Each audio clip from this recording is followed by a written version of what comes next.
ইমামের পিছনে মুক্তাদির সূরা ফাতিহা পড়া লাগবে কি না, নামাজ জোরে বা আস্তে পড়া হোক। সত্য কথা হলো, হাদিসের আলোকে তিনটে বিষয়ই চলে। সকল নামাজে সূরা ফাতিহা পড়তে হবে এরকমও কিছু হাদিস আছে, কোন নামাজে সূরা ফাতিহা লাগবে না এটাও হাদিস আছে। আর জাহরি নামাজে লাগবে না, সেররি নামাজে লাগবে এটারও হাদিস আছে। সাহাবীদের যুগ থেকেই মতভেদ আছে, কিন্তু ঝগড়াটা ছিল না। এখন একদল বলে সূরা ফাতিহা না পড়লে নামাজ হবে না, এই যে বুখারীর হাদিস।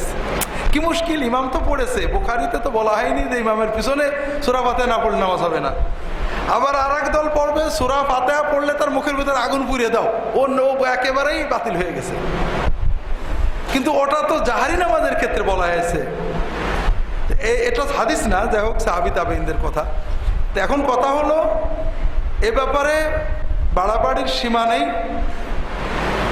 তবে সত্য কথা হলো যে আমরা সবাই বাড়াবাড়িতে লিপ্ত। সহিহ যেটা আমরা বিশ্বাস করি হাদিসের আলোকে, যে সেররি নামাজে অর্থাৎ জোহর আসর এরকম নামাজে ইমামের পিছনে সূরা ফাতিহা পড়াটাই উত্তম, কারণ একবার চুপ থাকা হয়। এটা হাদিসের আলোকও মাযহাবের আলোকও। এবং আমাদের উল্লাহ বুজুর্গদের ভিতর অনেকে, যেমন শেখ শামসুল হক ফরিদপুর রহমতুল্লাহ আলাইহি তাফসীর হক্কানিতে এটাকেই খুবই জোর দিয়েছেন। আর জাহরি নামাজে পড়বে না, এটা হাদিসের আলোকও। শেখ আলবানী বিভিন্ন মুসলিম শরীফ অন্যান্য হাদিস এনে দেখিয়েছেন যে জাহরি নামাজে সূরা ফাতিহা পড়ার বিষয়টা রাসূলুল্লাহ নিজে মানসুখ রহিত করে গিয়েছেন।